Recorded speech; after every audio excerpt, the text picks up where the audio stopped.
এরকম ডিম বিরিয়ানি যদি আমাদের বাসায় থাকে তাহলে তো আমাদের মাংসের প্রয়োজনই হয় না।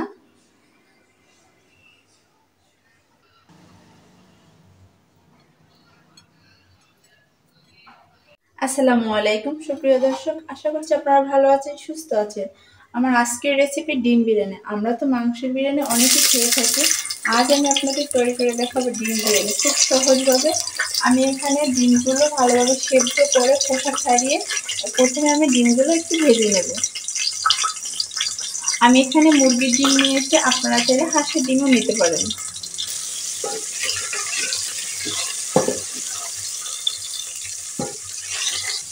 প্রতিদিনের মতো কিন্তু আজকের রেসিপিটা খুব সহজ, খুব কম সময় আমি আপনাদের তৈরি করে দেখাবো।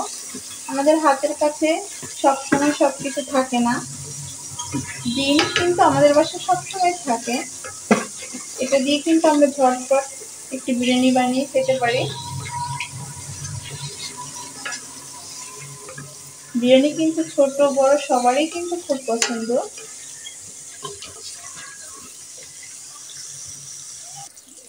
ডিমগুলো আমার ভাজা হয়ে গেছে, এখন তুলে নেব। আপনারা চাইলে একটু ভাজার সময় হলুদের গুঁড়ো দিতে পারেন। এই যে ডিমগুলো আমার ভাজা হয়ে গেছে, বেশি ভাজার দরকার নেই, হালকা করে একটু ভেজে নেবেন। এখন আমি ভেজে নেব আলু।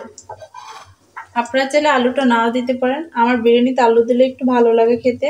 আমি এখানে আলুগুলো এরকম সাইজ করে কেটে নিয়েছি, আপনারা আপনাদের পছন্দ মতো করে কেটে নেবেন। একটু ভেজে নেব আমি।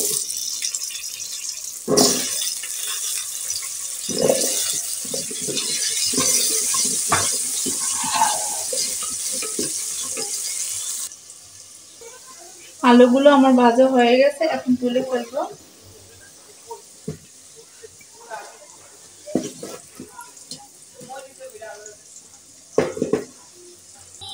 এই তেলের ভিতরে দিয়ে দেবো পেঁয়াজ কুচি। আমি এখানে 3টা পেঁয়াজ কুচি নিয়েছি।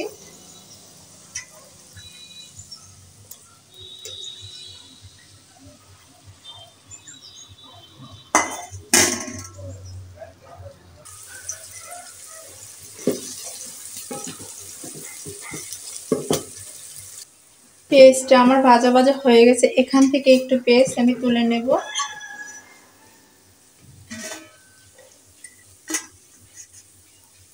এখন এর সাথে দিয়ে দেবো 2 চামচ আদা রসুন বাটা।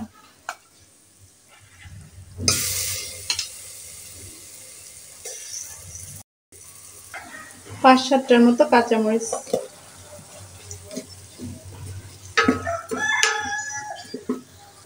এর সাথে দিয়ে দিলাম বিরিয়ানি মশলা, রাঁধুনি রেডিমিক্স বিরিয়ানি মশলা 4 চামচ দিয়েছি আমি এখানে।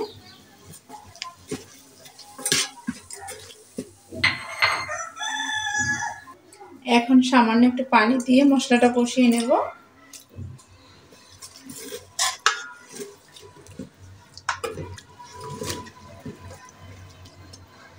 স্বাদ মতো লবণ। মশলাটা আমার ভালোভাবে কষানো হয়ে গেছে, মশলা থেকে তেল ছেড়ে দিয়েছে। এখন দিয়ে দেব ভেজে রাখা আলু, ডিম।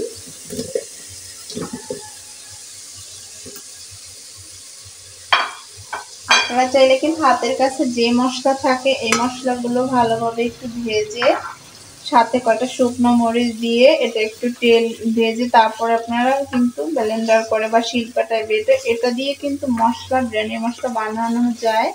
এটা দিয়ে কিন্তু আপনারা বিরিয়ানি রান্না করে খেতে পারেন।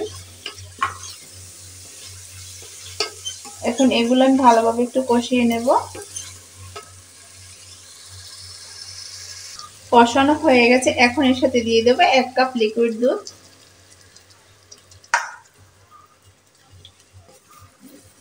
আপনারা চাইলে দুটো নাও দিতে পারেন।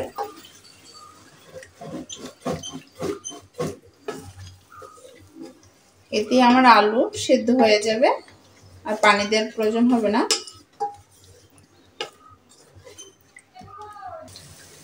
ডিম আলু আমার রান্না করা হয়ে গেছে, এখন আমি এগুলো তুলে নেব।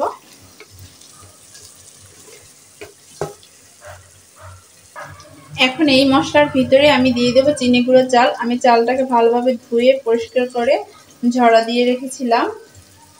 এই যে দেখেন, আমি চালটা না ভিজিয়ে দিচ্ছি, ধুয়ে ঝরা দিয়ে রাখলে তখনই চালটা ভিজে যায়। আপনারা চাইলে 1 ঘন্টা আধ ঘন্টার মতো ভিজিয়ে নিতে পারেন, সমস্যা নেই। এই যে আমি এখন দিয়ে দেবো। আপনারা চাইলে বাসমতি চাল দিয়ে এটা করতে পারেন। আমি এখানে চালটা নিয়েছি 4 কাপ। রাইস কুকারে যে কাপটা থাকে ওই কাপটা দিয়ে মেপে নিয়েছি। 500 গ্রাম নিয়েছি। এখন চালটা একটু ভালো মতো একটু ভেজে নেব।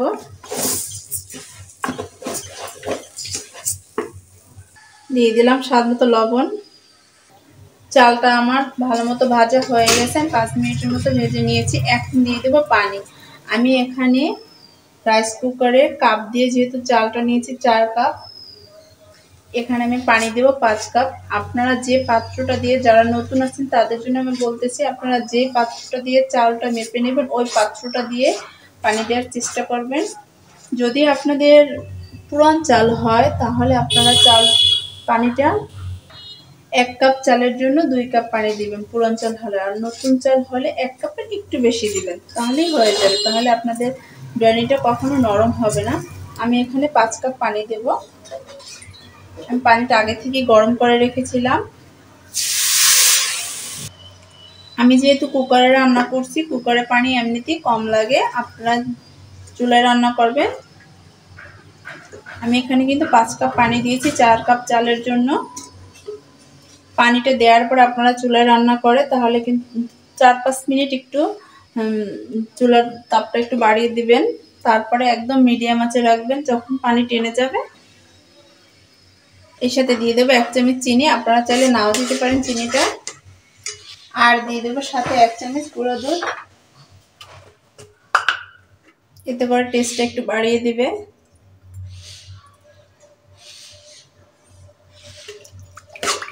এখন আমি ঢাকনা দিয়ে দেব।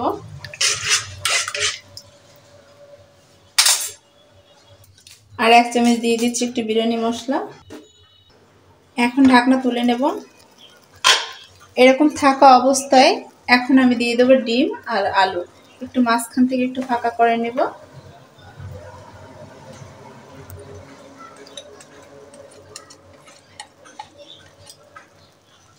এখন একটু ভালোভাবে মিক্স করে নেব।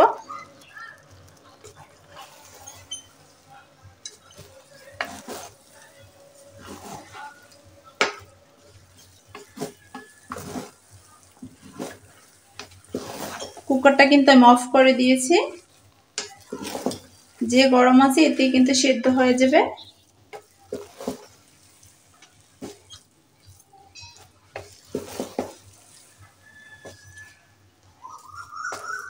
এখন ঢাকনা দিয়ে দেব। বিরিয়ানি যখন পানি টেনে যাবে কখনো কিন্তু ছড়িয়ে ছিটিয়ে রাখবেন না, ঠিক এরকম করে দিয়ে তারপর ঢাকনা দিয়ে দেবেন। তাতে করে দেখা যাবে কি সাইডে যে চালটা থাকবে ওটা শক্ত হয়ে যাবে না, সুন্দর মতো সেদ্ধ হয়ে যাবে।